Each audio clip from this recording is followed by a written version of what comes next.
To check your transaction history on Binance, follow these simple steps. This guide will help you navigate the platform and find the information you need. Step 1. Log into your Binance account. Visit the Binance website or open a mobile app and log in using your credentials. Ensure that you have two-factor authentication enabled for added security. Step 2. Navigate to the wallet section. Once logged in, locate the wallet option on the main menu. Click on it to access your wallet overview, where you can see your balances and transaction options. Step 3. Select transaction history.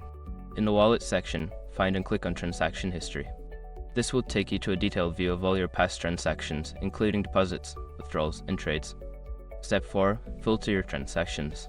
To make it easier to find specific transactions, use the filter options available.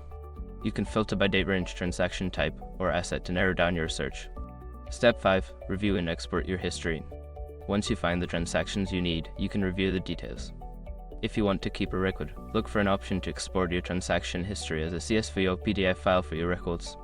By following these steps, you can easily check your transaction history on Binance. Regularly reviewing your transactions can help you keep track of your trading activities and manage your investments effectively.